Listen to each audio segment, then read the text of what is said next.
This makes the Thunder unstoppable. OKC is emptying the injury report, seeing the shortest tonight as they add an all-NBA player to an already all-time team. JDub is back. Kenrich Williams just returned last game, and as a whole, OKC is rounding into their best health of the season right at the quarter-way point. A quarter-way that they dominated at a historical rate, an all-time team in their own right, and right now, they are reinforcing the roster. Today, we're going to go over the injury report of the early season, who's coming back, who's missed games, and talk about JDub's impact on the long term of this team as he returns tonight against the Phoenix Suns. A lot of exciting news to talk about. We've been waiting for JDub to play all season long, but before we jump into that real quick, 68% of you guys watching are not subscribed to the channel. Thunder won 68 games last year, a franchise record. They're on pace to do even better. Their best player returning tonight. Me and Ryan are trying to keep you guys up to date with all things Thunder basketball, all in one place on the daily. Ryan's been doing a phenomenal job with the content on this channel. I'm trying to keep up as well, so make sure you're subbed up so we can keep you guys up to date. We're trying to hit 8K by All-Star break, so without any further ado, take a look at this, ladies and gentlemen.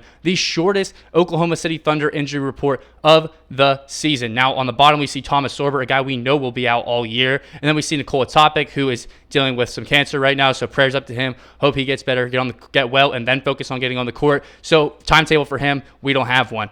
Aaron Wiggins is the only player. He's day-to-day, missing his 10th straight with the hamstring adductor strain. And then you see that this is it. This is the entirety of the Oklahoma City Thunder injury report. And for the team that has been riddled in this column very early to start the year, despite what their record would suggest, this team is getting healthy right around this quarter point of the season, and they are going to be right back with that roster that won them the championship last year. Now, we're taking a look at Jalen Williams off of the injury report, making his debut against the Phoenix Suns tonight. This obviously is monumental news. All-NBA player last year, All-NBA defensive player last year, and he averaged 21.6, 5 and 5, a steal and a half last year, and he was a driving force in the dominance of his team. Carried us even with that wrist injury in the playoffs that required the surgery, dropped 40 in the finals. This guy is an absolute unit on the basketball court, and having him back will pay dividends for this team that has already been dominating. We're taking a look at this domination. It has come in spite of some major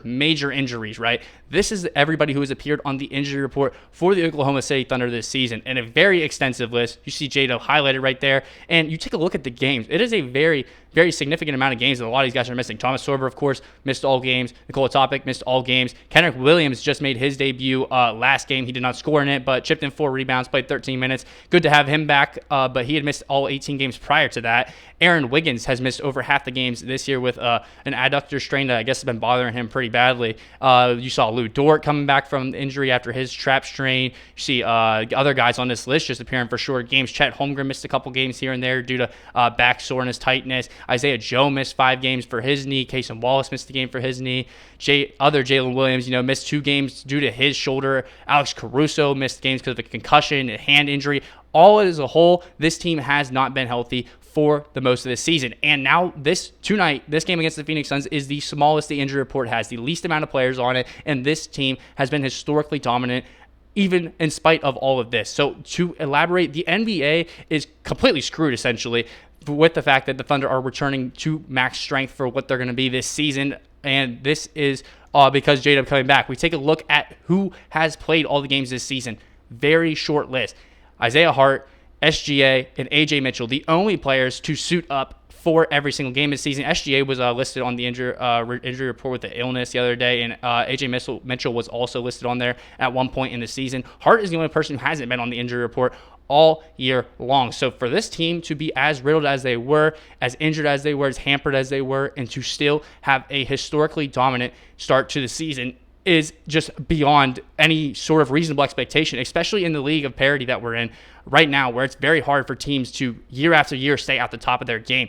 There hasn't been a repeat champion since the Golden State Warriors, which we're going to talk about in a little bit. But for OKC to start out the gates this strong is historical and speaks to how well-rounded they are and how focused they are as a group. We're taking a look at the point differential, a historical point differential through 19 games, 16.5, better than their NBA history league-setting point differential of last year, which was 14.5. They have outdone themselves so far this season at 16.5, despite, once again, missing a lot of their better guys that they have in their unit. And you see this is an amazing feat for the Oklahoma City Thunder to be blowing out games by this much, especially when you're taking into account that they've went to overtime a couple times this year, double overtime a couple times this year as well.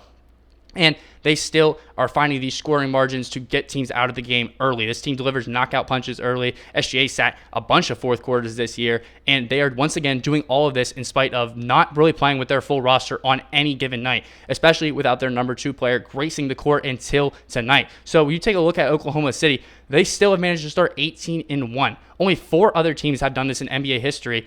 2 of them have lost the NBA Finals, and then 2 of them have won it. So we will be the differentiator in that this year. But nonetheless, you see historical teams here. You see the 15-16 Warriors, the 73 wins that lost to LeBron, and then you see the Rockets that got the first of their championships whenever Jordan went to play baseball. You see the Portland Trail Blazers that lost in the Western Conference Finals, and then you see the Knicks that won the finals with Willis Reed and Clyde Frazier. So you're seeing some, whether win or lose, historical teams here in this category, and Oklahoma City has been in that upper echelon, that tier of play, despite missing key guys for all of these games. The NBA is not ready for these guys to come back, for the Thunder to play at full health, and for them to absolutely dominate the league. Like, I'm 100% certain that they will, stepping out of this situation. Now, we take a look at the fact that OKC can become the first repeat champs since 2018. The NBA has been a league of parity over the last few years, this new era, bringing in talent to all sorts of locations, and you see that, being exemplified in championships going out to different places.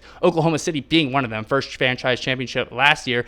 But we have a chance to do something that hasn't been done nearly a decade in the NBA, to really reestablish ourselves at the top and really have a chance to be the next dynasty in a league that has been lacking that for the last 5-10 years. So Oklahoma City as a whole, bringing back these guys, bringing back Kenrich Williams, JDub, these guys who played minutes in the playoffs last year, is going to be monumental in keeping this up and being able to retain this dominance, this being able to get teams out of there early. All of this is going to come down to being able to play a plethora of guys for a bunch of minutes and across the long season. So yeah, we were winning early, but if we had these injuries keeping up, a lot of guys like SGA would have to play, some heavy minutes even without him playing in the fourth. He's been averaging about 32, 33 minutes a game. So he's playing most of the minutes besides the fourth quarter. And now we're going to be able to take a little bit of that load off of him, hopefully, as we get JDub to be the ball handler whenever SGA is off the court in the earlier parts of the game. This really helps to expand the team and really add another dimension of depth to it. Depth, though, has not been something that has been lacking for the Thunder this year, because I was surprised to see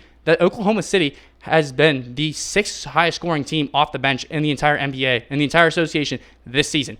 This team has been phenomenal at scoring the ball off of the bench, even better than last year, where they were 18th in the league with, a more healthy roster. I mean, Chet missed a lot of games last year and such, but as a whole, for this season, we are 6th in the league on scoring off the bench, which is just an outstanding accomplishment for the fact that a lot of our bench hasn't even been there. And then we're talking about the impact of bringing a guy like JDub back, where it's going to matter the most. It's going to matter the most in the playoffs, when the minutes get heavier up top, when the competition gets stiffer, when there's more half-court offense and shot creation to be generated. It's going to be JDub's time to shine. And you take a look last year, well, him and SGA paired for the 2nd highest scoring duo in an NBA Finals series in NBA history. They were 4th for the playoff run in scoring in a single postseason run. So these guys at the top do play a very, very pivotal role on this very deep team. So make no mistake, the guys coming back, adding depth for the reinforcements, huge to the team. JDub at the top coming back, also huge to this team. As a whole, OKC rounding into form with this, I can't believe this injury report, this short injury report for tonight's game